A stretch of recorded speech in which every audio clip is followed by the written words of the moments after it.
The Choices We Make Chapter 1, The Beginning. Hi, my name is Emily, and this is my story.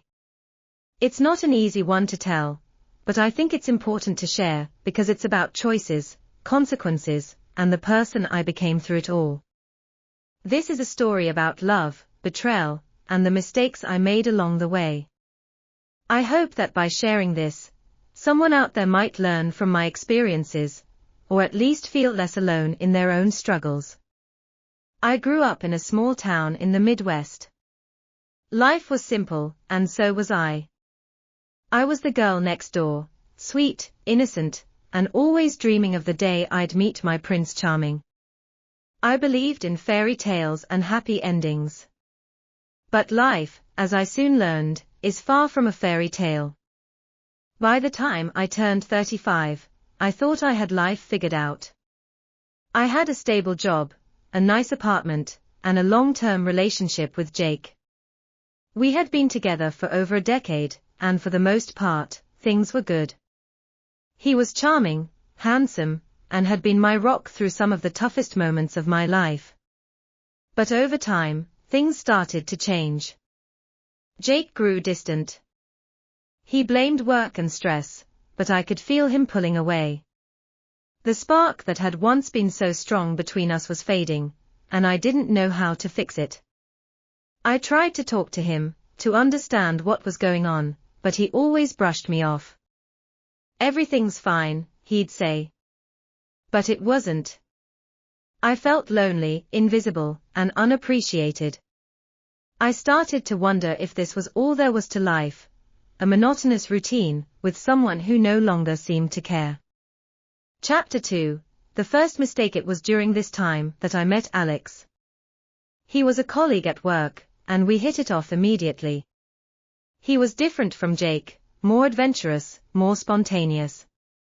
He had this energy about him that made me feel alive in a way that I hadn't felt in years. We started spending more time together, just as friends at first. We'd grab coffee during breaks, chat about work, and occasionally meet up for drinks after hours. It was innocent, or so I told myself. But then, one night, things went too far. We were at a work event, and I had too much to drink. Alex was there, and we started talking. One thing led to another, and before I knew it, we were kissing. It was wrong, and I knew it, but in that moment, it felt right. I felt wanted, desired, in a way that I hadn't felt with Jake in months. The next morning, I woke up with a sinking feeling in my stomach. I had cheated on Jake. I had betrayed the man I loved, and I didn't know how to fix it. I told myself it was a mistake, a one-time thing, and that it would never happen again. But deep down, I knew that wasn't true. Chapter 3, The Spiral. After that night, something inside me changed. I started to crave the attention, the excitement that came with being with someone new. It was like a drug, and I couldn't get enough. I started seeing Alex more often, sneaking around behind Jake's back. It was thrilling, but it was also exhausting. I was living a double life, and I knew it was only a matter of time before everything came crashing down. But instead of stopping, I kept going. I started seeing other men too. There was Mark, the bartender at the local club, who always knew how to make me laugh. Then there was Chris, the guy from my yoga class, who made me feel strong and confident. Each one gave me something different, something that I felt was missing in my relationship with Jake. I told myself that I wasn't hurting anyone. Jake didn't know, so how could it be wrong? But the truth was, I was hurting myself. I was losing sight of who I was, and I didn't know how to stop. The guilt weighed heavily on me, but I pushed it aside, convincing myself that I deserved to feel happy, even if it was only temporary. Chapter 4, The Fallout. Eventually, the truth came out. Jake found out about Alex, and then about the others. He was devastated, and so was I. I had never seen him so hurt, so broken. He asked me why, and I didn't have an answer. I didn't know why I had done it. All I knew was that I had made a mess of everything. We tried to work things out, but it was too late. The trust was gone, and without trust, there was no foundation for our relationship. We broke up, and I was left alone with my guilt and my regrets. The life I had built with Jake was over, and I had no one to blame but myself. Chapter 5, The Aftermath. In the months that followed, I did a lot of soul-searching.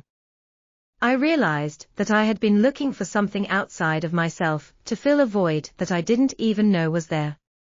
I had been searching for validation, for love, in all the wrong places. And in the process, I had hurt the person I cared about the most.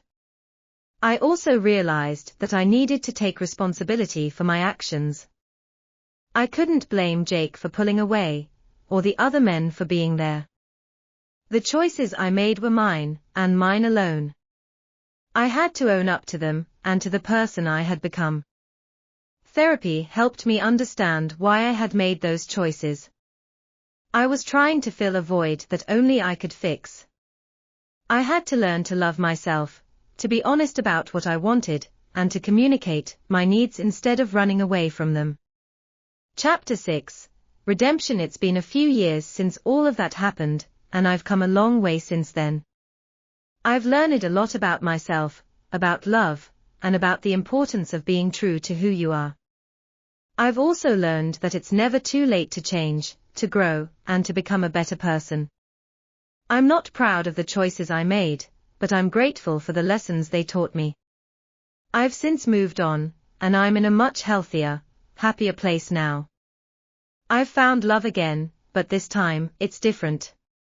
This time, it's real. Epilogue. If there's one thing I want you to take away from my story, it's this: the choices we make have consequences. They can hurt the people we love, and they can hurt us. But it's never too late to make a change, to learn from our mistakes, and to become the person we were meant to be. Thank you for listening to my story. I hope it helps someone out there who might be going through something similar. Remember, you're not alone, and it's never too late to start over.